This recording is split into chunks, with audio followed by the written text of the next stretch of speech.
What's up, everybody? Welcome back to another movie review, and today we are talking about Marvel Studios' newest film that just came out on Valentine's Day.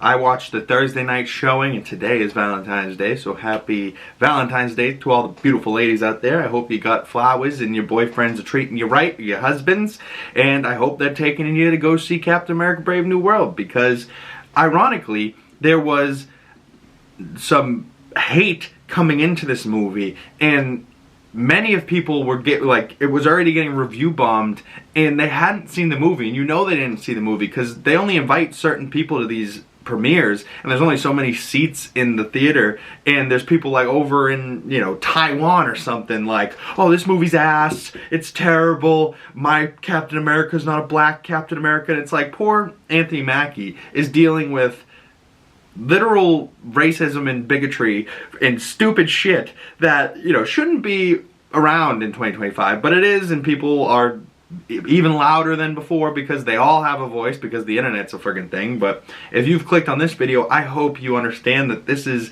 a passionate fan-based channel, and I am a huge fan of this stuff, and I don't just make reviews or videos shitting on stuff for no reason. You know, if I have critiques, I'll critique it, and I have points that I think they could do differently, I'll point those out, but I'm always going to point out the things I love, and this movie is probably going to hit people maybe 50-50 because the critic score is sitting around 52%, but the audience score, thankfully, is up towards 82%, which means one thing to me, is that the critics didn't know if they liked it or not, and the audience really does like it, you know? And as far as the posters go for this movie, they all look phenomenal, and if there's one gripe I have with this movie, it's in the marketing, right? And they shouldn't have showed Red Hulk in the marketing, and I thought that they could have ruined the surprise of the final third act, which we all knew was going to be Red Hulk.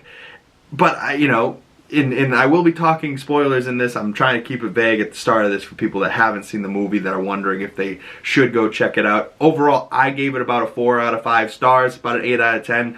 Maybe that score will change upon rewatches, but upon my initial viewing, this is a great hour and 58-minute movie, right? Like, it's tight, it's quick, it's under 2 hours, it's definitely not too long, and there, like, anyone complaining that, like, there's a shot going around Twitter where they're like, this is a $200 million budget, this looks awful, and it's an AI-generated image, it's not even from the movie, and people are hating on it, and, like, seeing this image and being like, oh, I'm not going to go see this movie, look, this looks awful, oh, the volume looks terrible. There's parts in this movie that look fucking beautiful and perfect, and I genuinely thought, because they showed Red Hulk in the trailer, that they could have just left it with that first shot that they showed us, where he grabs the shield and spikes it into the ground and we just saw the back of him. That would have been enough for many people. But what we also have to understand about the marketing is that it's not for me and most people like me that are going to see these movies no matter what, right? Like, they could have put out just one poster and a teaser. I would be in the theaters ready to go. But what they're putting out the Red Hulk and keep putting out trailers for is to get the China, you know, overseas, China, London, everywhere around the world that isn't just the United States. Like, a lot of people think the United States is the only place that movies happen. Like, movies are all worldwide, you know, and Marvel is a worldwide brand. They can't just, you know, focus on what the people in the States want. They gotta, you know, appease all audiences and try and make the best thing that they can for the world, right? Like, not just for America. And making a Captain America film for the world isn't as easy as people may think it is, right? Like, they're just like, oh, throw some shit in there, it'll be good. And, you know, I heard one of my friends coming out, or me and my buddy walking out of the theater, we really were liking it, and there was like this group of kids in front of us, and this one kid was like, oh, that writing was awful, Kevin Feige, and it sounded like the things he was saying, he had been prefabricating the entire movie, and he didn't even really watch it, because I didn't hear him say anything about the movie, any specific lines that he didn't like. He was just saying hateful things, and his two other buddies weren't saying nothing hateful, they were just laughing at him. So, I don't know, maybe they brought that friend around to be that one hateful, ranting friend. I mean, I'm that friend sometimes, you know, if you get me going on a rant, I'll go, it won't stop, and it will get funnier and funnier, or meaner and meaner, depending on what type of mood I'm in. But that's just the Boston in me, I guess, you know, like the Bill Burr you know, DNA that lives in all Bostonians, where, don't get us started, we could go on a rant real quick. But like, I love the Dobie poster for this, where Tiamat's frozen Eternal's corpse is poking out of the Indian Ocean. I love that Eternals finally, you know, is connected to another MCU movie in such a big way like this, because we literally see Tiamat's corpse, and it's like a celestial island, and it's the discovery location of adamantium for the MCU, even though that adamantium doesn't really get a bigger role in the movie besides that. But it's just, you know, teasing future stuff like that. Adamantium that they just found will lead to a future Wolverine that will get adamantium grafted to his skeleton and get bone claws that are now adamantium claws, right? Like, we all know where adamantium's story goes with Wolverine from the Fox movies and that movie shit. But, you know, everyone wants Hugh Jackman to play it till he's 90, but inevitably they're gonna have to do another X-Men and restart that and make it Marvel's X-Men, right? Just like they're doing the Fantastic Four now, and that movie looks amazing. It's not just Fox's Fantastic Four, they're like, oh, we're redoing it. No, it's completely different. It's their own thing. They're making it their own. The cast looks phenomenal, right? So I'm not mad at that at all. And the original Fantastic Four movies we got weren't that great, but, you know, I still love Chris Evans. Michael Chiklis is the thing, you know? Like, there's certain things about those movies I like, but certain things I like about this movie, the cast, right? Like, Anthony Mackie getting a chance to shine, Harrison Ford. I mean, I guarantee there's people that don't realize that Harrison Ford is a recasted William Hurt still playing Thaddeus Ross. Like, this character is a character that's been in many of movies. It's just now Harrison Ford because William Hurt passed away, right? And like, you can't fault Harrison Ford for that, but I guarantee people aren't putting those connections, or some people are.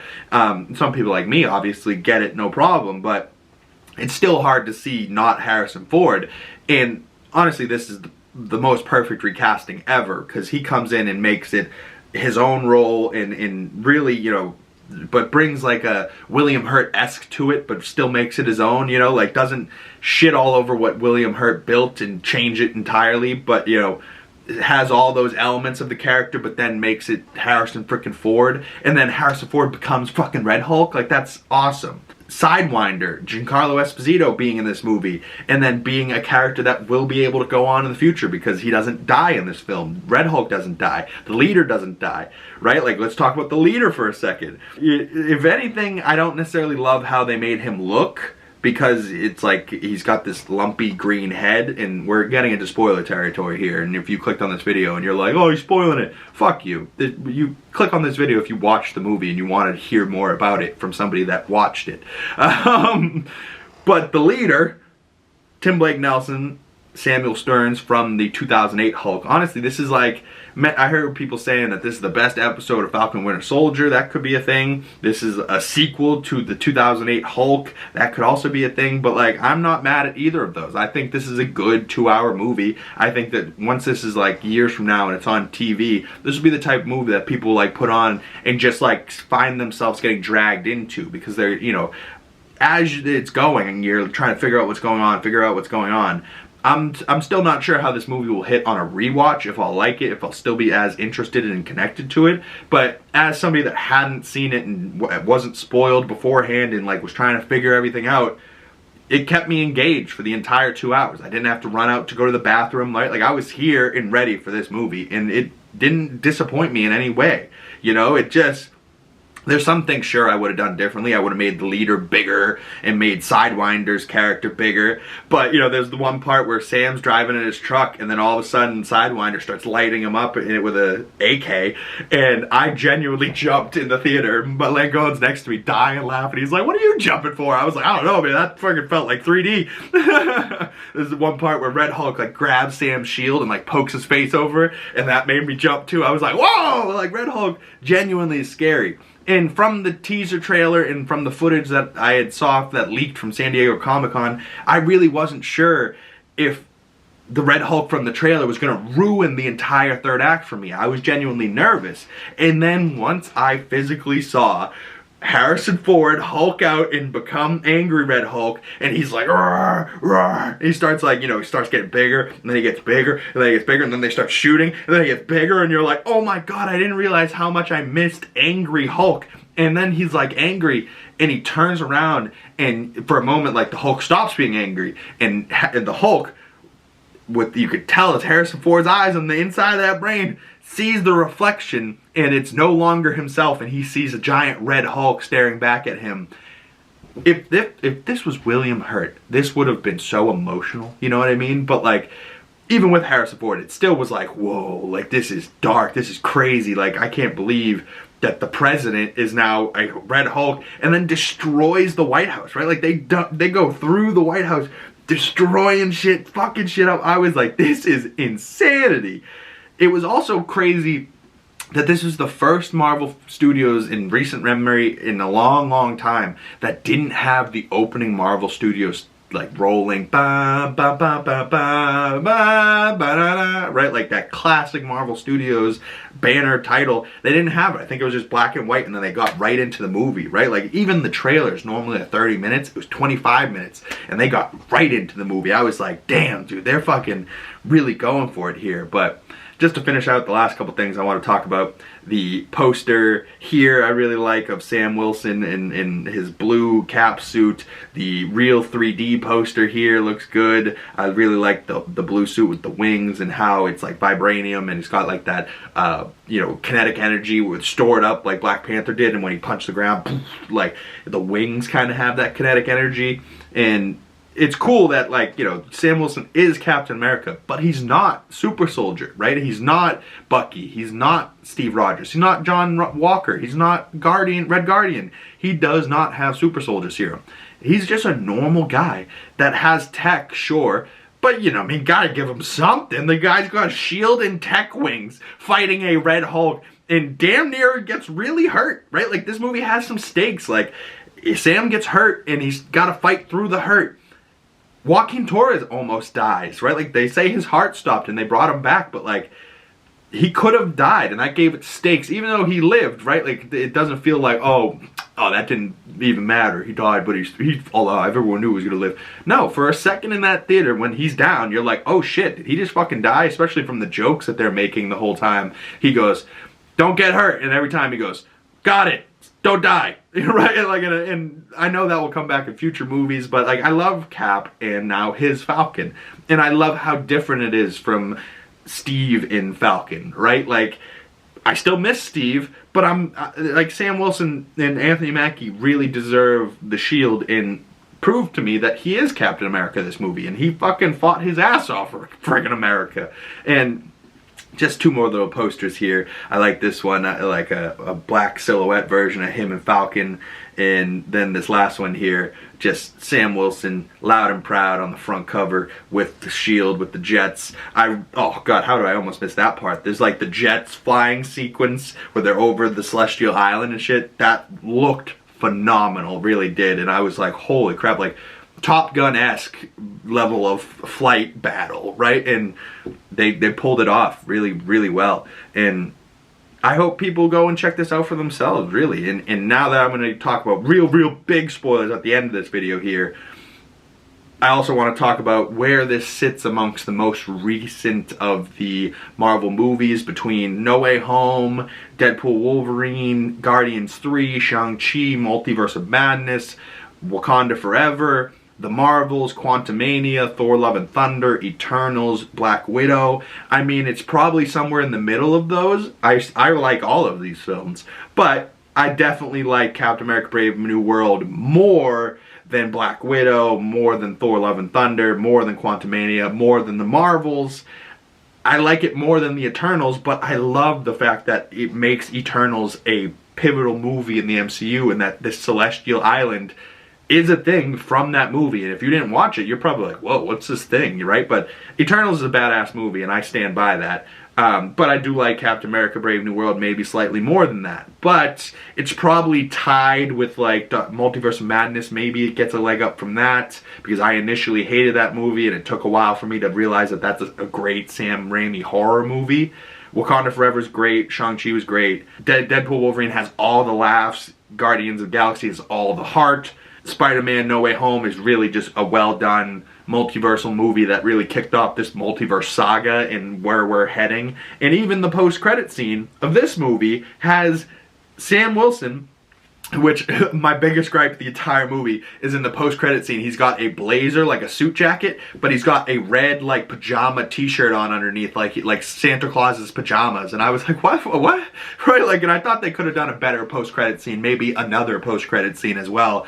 But we find out that the leader is still alive and he's in the raft prison, which is underwater in the ocean type of shit that we saw Steve break out, Anthony Mackie, I think Jeremy Renner, Scarlet Witch, and they were all stored there at one point. But currently on the raft, we saw President Ross there, where Betty, Liv Tyler, came back and reprised her role from 2008, and she looks exactly the same. I was like, Liv Tyler's back, what up? Oh my god, that's so cool. But Samuel Stern's back from that movie as well, but now with the lumpy green head and the green glowing eyes, and he's like almost like a supercomputer of a brain, like, and he tells Sam, hey, there's more shit coming. Your world will be destroyed by other worlds, and like there's others coming that you're not ready for.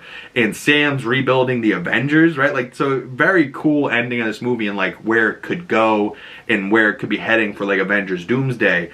But just the team of villains that could be on the raft ready to team up: Baron Zemo, the leader, and Thaddeus Ross. So you got a Red Hulk, a Zemo, and a Brain, all on the raft ready to go to potentially be villains together at one point. Whoa, that's dangerous. But by far my favorite part in the entire movie, Bucky Barnes shows up, and it's great, and they're there for Joaquin, and he like comes and he's like, oh, God, you did great out there, but then I saw this and I was like, I have to come. We also find out that he's going to be Congressman Bucky, and that's going to be a thing in Thunderbolts. We also got Thaddeus Thunderbolt Ross, said is canon now, said by Isaiah Bradley. Isaiah Bradley, another part of this movie that is perfect. Carl Lumley, phenomenal. I really loved his performance and what he did with that role in Falcon and Winter Soldier and this movie. Really great. I'm glad he was alright and not killed by the leader or something. But just really great that Bucky was in there for half a second, and you're like, yeah, of course he was in there. They're boys. They're best friends. How could they not be? And I really hope that Sam's in Thunderbolts. I doubt he will be, because now he's going to be busy building the Avengers. But his Avengers lineup could be what? You know, Miss Marvel, could be Hulk, could be Captain Marvel, could be Shang-Chi, could be Bucky, could be, you know, could be Falcon, Joaquin Torres, could be this new Sabra Black Widow agent, right? Like, I really liked her, Ruth Baxarak's character, or that's like the name of her character, and then like her superhero name would be Sabra, but they don't really call her that in this. But regardless, really good movie. Lots of things that I like, lots of things to tease for the future. Like I said, I haven't rewatched it yet, so I don't know how that will affect me, but as far as a first time watch, I really liked it. 4 out of 5 stars, about an 8 out of 10. I'd probably give it like a 7, 8, 7, 9 out of 10 on a true 10 score. But on my Letterboxd, I think I'm sticking with a 4 out of 5 for right now. Maybe that score will change in the future, but after this original watch and all the hate that it's getting online, I really liked it. I didn't see a problem. I thought this was a really good movie, and I hope you guys enjoyed this video and talking more. And if you would like to talk more Captain America Brave New World, share your thoughts down below in the comment section below, or you can message me on my other social medias. Links for those down in the description below. Follow me on Letterboxd. That would mean the world to me. If you haven't and you'd like to support the channel, subscribe if you're new, comment down below, like this video. Those are all ways to help the channel grow and get it in the algorithm. And I really appreciate everyone that came on by. My name is Big Cam one more time. Thank you guys very much, and I'll see you beautiful people in the next one. Peace!